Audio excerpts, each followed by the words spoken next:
আপনারা দেখছেন তারকেশ্বর মহাবিদ্যালয় ইউটিউব চ্যানেল। দয়া করে সাবস্ক্রাইব করবেন। Welcome to our online classroom. আমরা যে পৃষ্ঠা নিয়ে আলোচনা করছিলাম সেটা হচ্ছে লিও টলস্টয়ের the three questions. In the previous class I have discussed in details about the introduction to the story and the first two paragraphs. I have discussed everything in details. What is that? A certain Tsar is the Russian ruler. All on a sudden, three unique questions appeared in his mind. Those questions are not the simple questions of our day-to-day life. Those questions are much more psychological, philosophical in nature. But the Tsar was eager to get the answers to all those questions. He declared throughout the country that the man who will be able to give him the answers, he will give him sizable amount of prizes. So hearing this, all the learned men of the country gathered to give the answers. But unfortunately, all the learned men gave answers differently. Now the question is whether those answers were acceptable to the Tsar or not. It should not be. What for? For a question, there should be only one answer. But here all the learned men gave him answers differently. So naturally, those answers given by the learned men were not acceptable to the Tsar. So what kind of answers they had given? Now we are entering into that part of the text. In reply to the first question, some said that to know the right time for every action, প্রথম প্রশ্নের উত্তরে, what was the first question? The right time to begin everything. প্রত্যেকটা কাজ শুরু করার জন্য সঠিক সময় কোনটা? How can I understand what is the proper time to begin in any kind of action? তার উত্তরে some said that to know the right time for every action, কিছু জ্ঞানী মানুষ বললেন, শিক্ষিত মানুষ বললেন যে প্রত্যেকটা কাজের জন্য সঠিক সময় জানার জন্য one must draw up in advance a table of days, months and years. যে কোনো মানুষকে কি করতে হবে? প্রথমেই একটা ছক করে নিতে হবে, আগে থেকে ছক করতে হবে। সে ছকের মধ্যে কি থাকবে? দিন, মাস, বছরের হিসেব। and must live strictly according to it. এইবার এই যে ছক করা, কবে আমি কি কাজ করব, তারা বলছেন সেই ছক অনুসারে একদম উইদাউট এনি ফেল, সেই অনুযায়ী একটা মানুষের জীবন চালানো উচিত। Only thus said they could everything be done at its proper time. তাদের বক্তব্য হচ্ছে এইভাবে যদি আমরা ছক করে নিই আগে থেকে, দিন, মাস, বছরের, এবং নির্দিষ্ট সময়ের জন্য নির্দিষ্ট কাজ যদি অ্যালট করে দিই, তবেই আমরা প্রত্যেকটা কাজ সঠিক সময়ে করতে পারব। দেখো লক্ষ্য করে, the answer given by some learned men is partly correct. What for? To do something in a better way, you must have a plan, and that plan should be chalked out in advance. Then what will happen?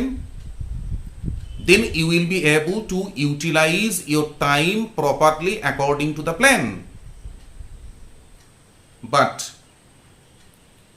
this kind of simple answer is not enough to satisfy the Tsar, whose mode of asking the question was something greater in dimension.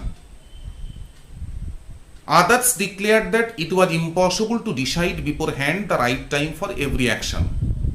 আরও কিছু শিক্ষিত মানুষ বললেন প্রত্যেকটা কাজের জন্য আগে থেকে সঠিক সময় নির্বাচন করা অসম্ভব। What for? Because we have the control over the present, but we have absolutely no control about the future to come. বর্তমানের উপর আমাদের অধিকার আছে, বর্তমানটাকে আমরা আমাদের মতো করে চালিত করতে পারি, কিন্তু ভবিষ্যতের ওপর আমাদের কোনো হাত নেই। তাই বলছেন কোনোভাবেই আগে থেকে কোনো কাজের জন্য নির্দিষ্ট কাজের জন্য সময় নির্বাচন করা প্রায় অসম্ভব। But that not letting oneself be absorbed in idle pastimes. Pastime মানে হচ্ছে এটা ওটা কাজ করে সময় কাটানো, শখ মেটানো। তার মানে not utilizing the time properly. But that not letting oneself in absorbed in idle pastime, ফালতু কাজে নিজেকে নিয়োজিত করে সময় নষ্ট না করে one should always attend to all that was going on. যা কিছু ঘটছে প্রত্যেকটার প্রতি নজর রাখতে হবে, প্রত্যেকটা তোমাকে দেখে যেতে হবে, and then do what was most needful.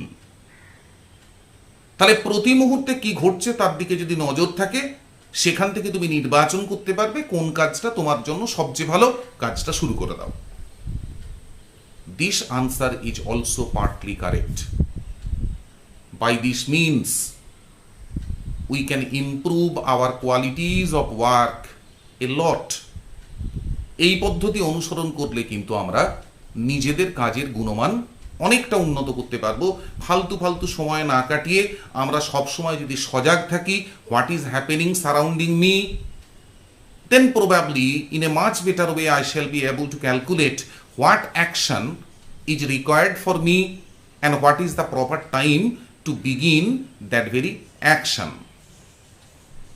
Others again said that however attentive the Tsar might be to what was going on, আর একদল শিক্ষিত মানুষ বলল যা কিছু ঘটছে তার প্রতি যার যতই মনোযোগী হন না কেন, it was impossible for one man to decide correctly the right time for every action. একটা মানুষের পক্ষে প্রত্যেকটা কাজের জন্য সঠিক সময় নির্বাচন করা সম্ভব নয়। But that he should have a council of wise men, council মন্ত্রিসভা।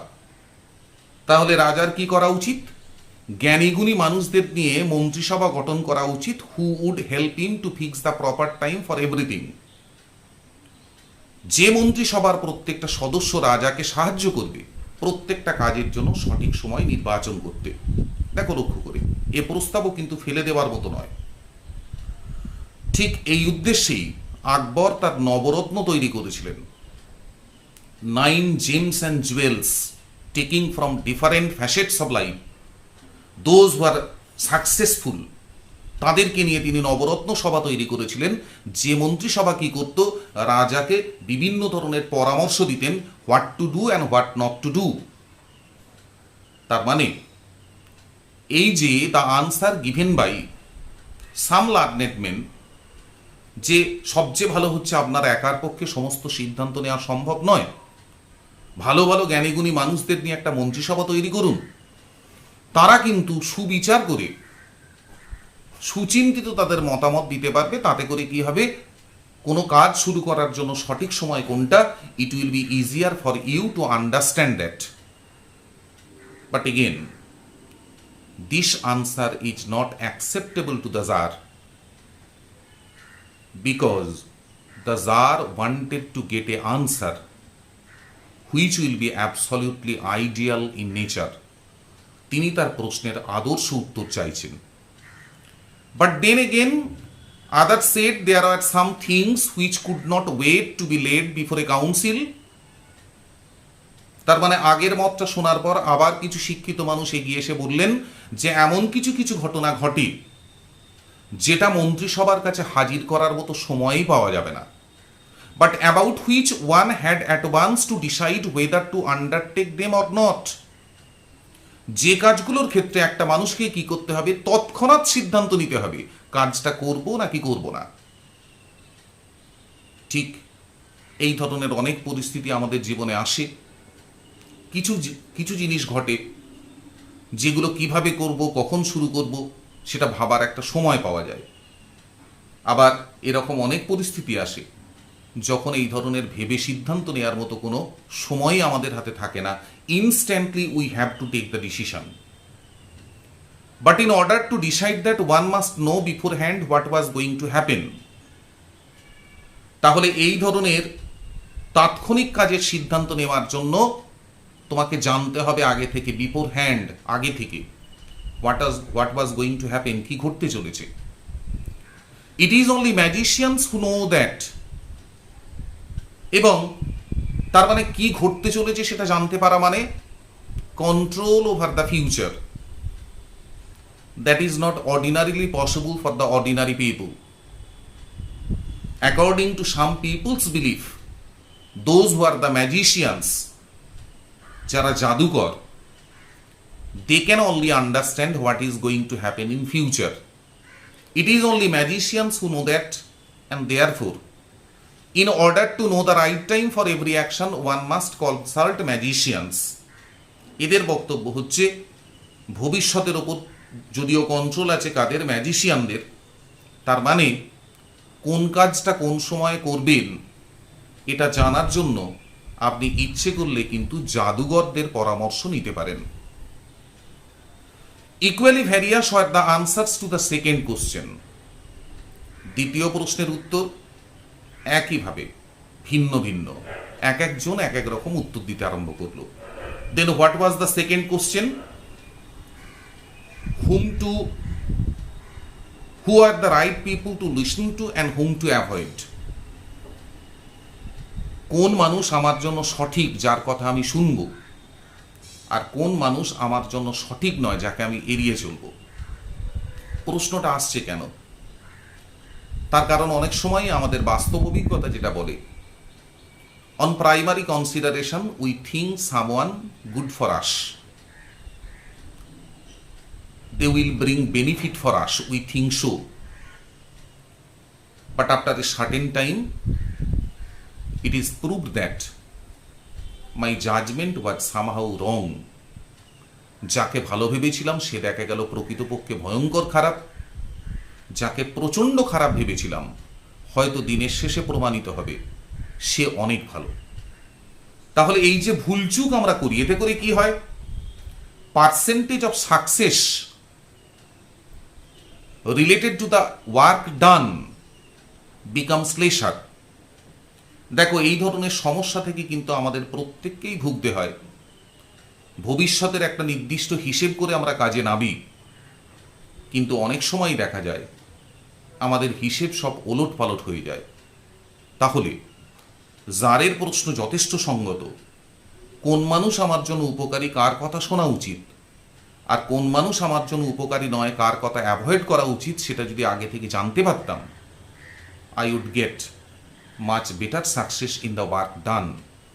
যে কাজ করতাম তাতে কিন্তু সাফল্য আসতো অনেক বেশি। ইকুয়ালি ভেরিয়াস হয় the answers to the second question. দ্বিতীয় প্রশ্নের উত্তরও কিন্তু একইভাবে ভিন্ন ভিন্ন। Some said the people the jar most needed were is councillors. একদল শিক্ষিত মানুষ বললেন যে মানুষগুলো জারের কাছে সবচেয়ে প্রয়োজনীয় তারা হলেন মন্ত্রী। Others the priests. অন্যরা বললেন না না, মন্ত্রী নয়, পুরোহিত। Others the doctors. আরো কিছু অন্য শিক্ষিত মানুষ বলল না না, এরা কেউ নয়, আপনার জন্য সবচেয়ে গুরুত্বপূর্ণ মানুষ হচ্ছে ডাক্তার।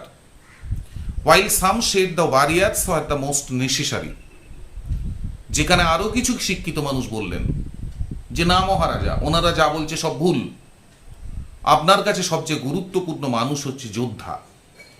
লক্ষ্য করে দেখো, for a certain question there should not be many answers, so naturally the answers given by the learned men to the second question remains also unacceptable for the jar।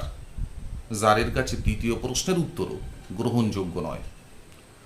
To the third question as to what was the most important occupation, তৃতীয় প্রশ্ন, সবচেয়ে গুরুত্বপূর্ণ কাজ আমার জন্য কোনটা? Occupation means work.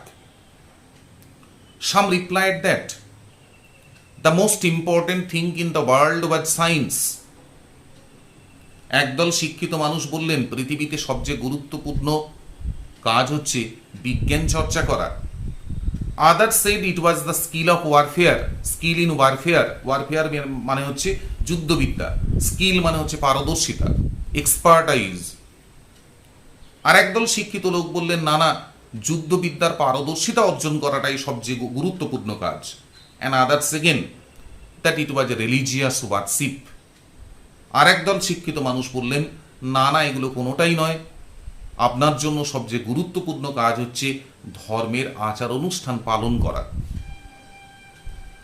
All the answers being different, যেহেতু প্রত্যেকটা প্রশ্নের প্রত্যেকটা উত্তরই ভিন্ন ভিন্ন, the Tsar agreed with none of them. Agree মানে হচ্ছে একমত হওয়া, রাজি হওয়া। কোনো উত্তরের সঙ্গেই জার একমত হলেন না। And gave the reward to none, যার ফলে পুরস্কারও কাউকে দিলেন না। But still wishing to find the right answers to each questions, কিন্তু তখনও জারের মধ্যে ইচ্ছে রয়েছে, প্রশ্নগুলোর সঠিক উত্তর যদি জানতে পারতাম খুব ভালো হতো, এই ইচ্ছে তার মধ্যে তখনও জেগে রয়েছে। He decided to consult a hermit. Decide স্থির করা, সেটলড। টু কনসাল্ট আলোচনা করা, ডিসকাস। তিনি স্থির করলেন যে না, একজন সন্ন্যাসীর সঙ্গে তিনি আলোচনা করবেন। Hermit, widely renowned for his wisdom, যিনি ব্যাপকভাবে খ্যাতিমান তার জ্ঞানের জন্য। লক্ষ্য করে দেখো, probably we are going to enter into the right path. I have discussed in details what is the basic difference in between learned men and men of wisdom. পুঁথিগত বিদ্যায় যারা বিদ্বান, they are called learned, তাদের বড় বড় degree থাকে। But the question of individuality is quite rare. তাদের মধ্যে কিন্তু ব্যক্তি স্বাতন্ত্র্য প্রায় দুর্লভ। আর উইজডম কাকে বলি? Which comes from within, which one acquires after deep meditation, considering his own experiences. প্রতিদিনের জীবনের অভিজ্ঞতা থেকে মনঃসংযোগের মাধ্যমে যে বোধ আমাদের মধ্যে জন্মায়, যে অন্তর্নিহিত জ্ঞান আমাদের মধ্যে জন্মায়, দ্যাট ইজ কল্ড উইজডম। এবং অদ্ভুত ব্যাপার হচ্ছে, throughout the world who are considered wise, most of them are not learned. সারা বিশ্ব জুড়ে যাদেরকে আমরা প্রকৃত জ্ঞানী মানুষ ভাবি, তাদের কিন্তু পুঁথিগত শিক্ষা বেশিরভাগেরই খুবই কম, নগণ্য বা ছিলই না। তার মানে out of one's day-to-day experience, one can also be wise. ঠিক যে জিনিসটা আমরা দেখতে পাই রামকৃষ্ণের ক্ষেত্রে। He had no formal education. তার কথাবার্তাগুলো বড় গেঁয়ো, বড় মেঠো। But each and every word uttered by that very great man becomes a subject of discussion in a university level, where the lecturer spends hours after hours but never be able to bring the final conclusion. এই সমস্ত জ্ঞানী মানুষের মুখ নিঃসৃত শব্দগুলো লক্ষ্য করে দেখবে, বড় বড় ইউনিভার্সিটিতে বড় বড় ডিগ্রিধারী মানুষেরা ঘন্টার পর ঘন্টা আলোচনা করেন, তাতেও যেন তৃপ্তি আসে না। How much glamour is there into the midst of those words uttered by the wise men. তাই এবার জার ঠিক করলেন, জঙ্গলের মধ্যে বাস করা এরকম একজন সন্ন্যাসী আছেন, একজন সাধু আছেন, যার প্রচুর খ্যাতি। কিসের জন্য? Because of his wisdom. Now he decides to consult that very wise man, the hermit, the hermit lived in a wood which never quitted, quit মানে হচ্ছে ত্যাগ করা, লিভ।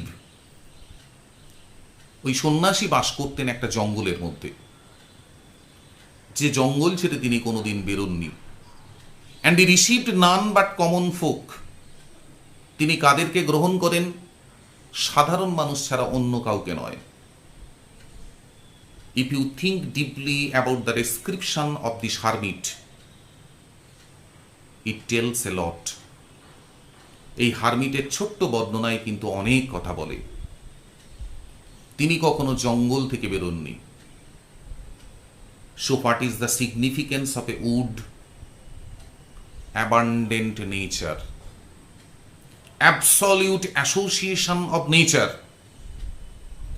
এবং those who are romantics in nature, they believe that God remains present in the midst of nature, even in the midst of human being, those who are unpolluted. যে মানুষ অশুদ্ধ, যে মানুষ মন্দ হয়ে যায়নি, তার মধ্যেও ভগবান বাস করে, আর ভগবান বাস করে প্রকৃতির প্রাচুর্যের মধ্যে। তাহলে spending the total life in the midst of wood, how the hermit became wise. The hermit became wise because everything he learned from the core of his heart, sitting on the lap of nature. প্রকৃতির কোলে বসে হৃদয়ের অন্তঃকরণ দিয়ে তিনি হয়তো সমস্ত জিনিস বুঝেছেন, যার ফলে the wisdom gathered by the hermit must be pure in nature. এবং তার সঙ্গে দেখা করতে যাওয়ার আর একটা শর্ত হচ্ছে, তিনি সাদামাটা সাধারণ মানুষ ছাড়া অন্য কারোর সঙ্গে দেখা করেন না। That means those who are rich, those who are affluent, those who have great power in the society, such kind of people are not acceptable to the monk, to the hermit. What for? আমরা জানি সমাজের নামে প্রকৃতি ধ্বংস করে আমরা যেটা তৈরি করেছি, that is absolutely artificial in nature. আর এই কৃত্রিম সমাজের মধ্যে lots of learnings are there, different branches of learnings are there, but the very wisdom is absolutely rare. প্রকৃত জ্ঞান কিন্তু সত্যি দুর্লভ। তাই যার ঠিক করলেন এই ধরনের এক সন্ন্যাসীর সঙ্গে তিনি দেখা করবেন। The hermit lived in a wood which never quitted, and he received none but common folk. But means except. And he received none except common folk. সাধারণ মানুষ ছাড়া তিনি অন্য কাউকে কিন্তু গ্রহণ করেন না। So the Tsar put on simple clothes, and before reaching the hermit cell, dismounted from his horse, leaving his bodyguard behind, went on alone. Lots of things are there to discuss here. So the Tsar put on simple clothes, সাদামাটা পোশাক পরলেন, and before reaching the hermit cell, dismounted from his horse, এবং ওই সন্ন্যাসীর কুঠিরের কাছে পৌঁছানোর আগে তিনি ঘোড়ার পিঠ থেকে নেমে পড়লেন, and leaving his bodyguard behind, এবং রাজার যে স্বাভাবিক দেহরক্ষী তাকে পেছনে রেখে went on alone, তিনি চললেন একাকী। দেখো, লক্ষ্য করো, have you seen any ruler becoming so humble, so simple to acquire some true knowledge? তোমরা কি কোনোদিন দেখেছো কোনো নেতা শুধু জ্ঞান অর্জন করার জন্য নিজের আতিশয্য এত সহজে পরিত্যাগ করতে পারেন? তার মানে হচ্ছে এই জারের মনে এই প্রশ্নের উদয় হয়েছে কেন? তিনি আর 5টা জারের মতো নন বলে। আজকে তার মধ্যে জ্ঞানের প্রতি এত হাহাকার কেন? সামান্য কিছু প্রশ্নের উত্তর পাওয়ার জন্য এত তিনি লালায়িত কেন? তার কারণ হি ওয়ার্শিপস উইজডম, তিনি জ্ঞানের পুজো করেন। And is only wish in reality is to serve the subjects in the best possible way. এবং এই পৃথিবীতে তার একমাত্র উদ্দেশ্য হচ্ছে তিনি যে প্রজাদের দায়িত্বশীল সেই প্রজাদের সর্বোচ্চ ভালো পরিষেবা দেওয়া।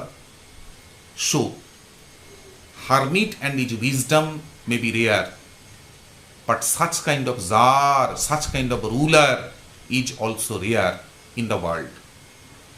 এই ধরনের জারও কিন্তু সারা পৃথিবীতে বড় বিরল। তার কারণ জ্ঞান অর্জন করার জন্য, কিছু প্রশ্নের উত্তর দেওয়ার জন্য এত সহজে the Tsar can leave every aristocracy of himself behind only to learn some knowledge, কিছু জ্ঞান শেখার জন্য, কিছু প্রশ্নের উত্তর পাওয়ার জন্য জারের মতো একজন প্রভাবশালী ব্যক্তিত্ব তিনি তার সমস্ত আতিশয্য, তিনি তার সমস্ত আভিজাত্য মুহূর্তের মধ্যে ত্যাগ করতে পারেন। so much hunger he had, so much thirst he had for knowledge, for true knowledge. so আমরা যখন হারমিটের সঙ্গে পরিচয় হবে, তার জ্ঞান আমাদেরকে মোহিত করবে, there is no doubt about it. But the hankering after getting knowledge of the Tsar is no less a matter of importance. তার কারণ মঞ্চে বসে যে গান গায় তার যেরকম গুরুত্ব আছে, মঞ্চের নিচে বসে হাঁ করে যে শ্রোতার দল গায়কের গান শোনে তার গুরুত্বও কোনো অংশে কম নয়। তার মানে যেটা দাঁড়ালো, জ্ঞানী মানুষের দত্ত রয়েছে, কিন্তু জ্ঞান পিপাসু মানুষের, সে হতে পারে নির্বোধ, তার জ্ঞান হতে পারে অনেক কম, কিন্তু জ্ঞান পিপাসু মানুষের এ পৃথিবীতে মূল্য কোনো অংশে কম নয়। তার কারণ শ্রোতা না থাকলে যেরকম গায়কের কোনো মূল্য নেই, ঠিক একইভাবে জ্ঞান পিপাসু একগাদা মানুষ না থাকলে প্রকৃত জ্ঞানের অধিকারী মানুষদেরও খুব বেশি ব্যবহারিক প্রয়োগ নেই।